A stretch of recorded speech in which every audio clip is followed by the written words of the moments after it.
નમસ્કાર મિત્રો, એકવાર ફરીથી સ્વાગત છે તમારું આપણી યુટ્યુબ ચેનલમાં. શું તમે પણ સીઆરપીએફમાં નોકરી શોધી રહ્યા છો? જો હા, તો આ વિડીયો તમારા માટે છે. કારણ કે આ વિડીયોમાં અમે તમને CRPF constable GD sports recruitment 2024 notification માટેની વિગતો આપી રહ્યા છીએ. સીઆરપીએફે કોન્સ્ટેબલ જીડી સ્પોર્ટ્સ પોસ્ટ માટે નોટિફિકેશન બહાર પાડી છે. તો વિડીયો છેક સુધી જોવા વિનંતી, અને જે લોકો આપણી ચેનલમાં નવા હોય તો પ્લીઝ ચેનલને સબસ્ક્રાઇબ કરી લો, બાજુમાં આપેલા બેલ આઇકન પર ક્લિક કરી લો, કારણ કે આપણી ચેનલમાં સરકારી ભરતીની માહિતી સૌથી પહેલાં અને સચોટ આપવામાં આવે છે.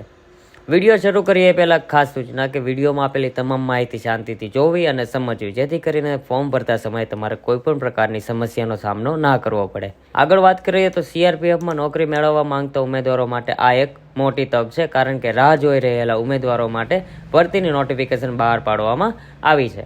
જેમાં આગળ જોઈએ તો સંસ્થાનું નામ છે central reserve police force. CRPF તરફથી આ નોટિફિકેશન બહાર પાડવામાં આવ્યું છે. પોસ્ટની વાત કરીએ તો પોસ્ટ રહેશે કોન્સ્ટેબલ જીડી સ્પોર્ટ્સ કોટામાં, અને જે ફોર્મ ભરવાનું માધ્યમ છે તમારે ઓનલાઈન ફોર્મ ફિલઅપ કરવાનું રહેશે. આગળ મહત્વપૂર્ણ તારીખની વાત કરી લઈએ તો ઓનલાઈન ફોર્મ ભરવાની જે તારીખ છે 16 જાન્યુઆરી 2024થી ફોર્મ ભરવાના શરૂ થશે, અને ફોર્મ ભરવાની જે છેલ્લી તારીખ છે એ 15/2/2024 સુધીમાં તમારે ઓનલાઈન ફોર્મ ફિલઅપ કરી આપવાના રહેશે. ઉંમર મર્યાદાની વાત કરી લઈએ તો ઉંમર મર્યાદા જે છે 15/2/2024ના રોજથી કાઉન્ટ કરવામાં આવશે. જે મિનિમમ એજ છે 18 વર્ષથી લઈને 23 વર્ષ સુધીના ઉમેદવાર અહીંયા ફોર્મ ભરી શકે છે, અને ઉંમરમાં જે છૂટછાટ છે એ નિયમ મુજબ લાગુ કરવામાં આવેલી છે. અરજી ફીઝની વાત કરી લઈએ તો અરજી ફીઝમાં ઓપન ઓબીસી અને ઈડબ્લ્યુએસ કેટેગરીના ઉમેદવારે ₹100 ચલણ આપવાનું રહેશે. આ સિવાય એસસી, એસટી, પીડબ્લ્યુડી અને મહિલા ઉમેદવારો માટે કોઈ પણ પ્રકારનું આ ચલણ રાખવામાં આવ્યું નથી. જે ચલણ છે તમારે online debit card, credit card અથવા નેટ બેન્કિંગથી પેમેન્ટ કરવાનું રહેશે. આપણે ફિઝિકલમાં જોઈ લઈએ તો ફિઝિકલમાં જે જનરલ ઓબીસી કેટેગરીના મેલ કેન્ડિડેટ છે તેના માટે 170 સેન્ટીમીટર હાઇટ રાખવામાં આવેલી છે, અને મહિલા ઉમેદવારો માટે 157 સેન્ટીમીટર હાઇટ છે. જ્યારે મેલ કેન્ડિડેટ માટે જે છાતી છે 80થી લઈને 85 સેન્ટીમીટર સુધી છાતી રાખવામાં આવી છે. એસસી એસટી માટે જે છે 162 સેન્ટીમીટર જે છે એ મેલ કેન્ડિડેટ માટે હાઇટ રાખવામાં આવી છે, અને ફિમેલ કેન્ડિડેટ માટે 150 સેન્ટીમીટર હાઇટ રાખવામાં આવી છે. જ્યારે મેલ કેન્ડિડેટ માટે છાતી જે છે 76થી લઈને 81 સેન્ટીમીટર સુધી રાખવામાં આવેલી છે.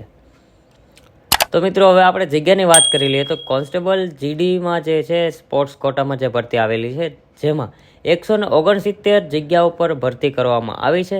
મિત્રો, અહીં આપણે લાયકાતની વાત કરીએ તો લાયકાત જે છે કોન્સ્ટેબલ જીડીમાં જે ભરતી બહાર પાડવામાં આવી છે તેની લાયકાત છે મિનિમમ 10 પાસ અહીં રાખવામાં આવેલી છે. પણ અહીંયા સ્પોર્ટ્સ કોટામાં પસંદગી કોને કરવામાં આવશે તો એ અહીંયા જોઈ લઈએ. ખાસ મિત્રો, આ જે ટોપિક છે નોટ કરી લેજો કે પસંદગી કોને કરવામાં આવશે.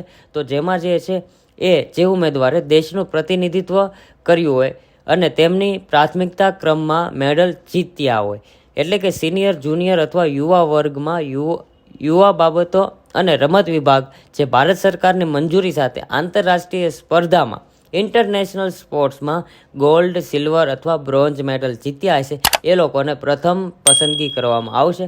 ત્યારબાદ જે ઉમેદવારે જુનિયર નેશનલ ચેમ્પિયનશિપ અથવા ગેમ્સમાં 3જા સ્થાન સુધીનું સ્થાન મેળવ્યું હોય, અથવા માન્ય રાષ્ટ્રીય રમત ફેડરેશન દ્વારા આયોજિત અથવા ભારતીય ઓલિમ્પિક સંઘ દ્વારા આયોજિત રાષ્ટ્રીય રમતોમાં જે લોકોને 1 થી 3 રેન્ક આવેલો હોય છે એ જ લોકો અહીંયા એપ્લાય કરી શકે છે, અને એ જ લોકોની પસંદગી કરવામાં આવશે.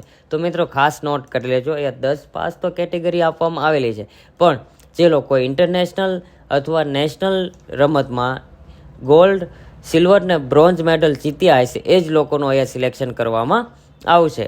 તો અહીંયા જે કોન્સ્ટેબલ જીડીની 169 જગ્યા પર ભરતી કરવામાં આવી છે તેમાં કઈ કઈ રમત અહીંયા સામેલ કરવામાં આવી છે, કઈ રમતમાં કેટલી પોસ્ટ છે એ તમે આ સ્ક્રીન ઉપર તમને શો થઈ રહ્યું છે ત્યાંથી તમે ચેક કરી શકો છો.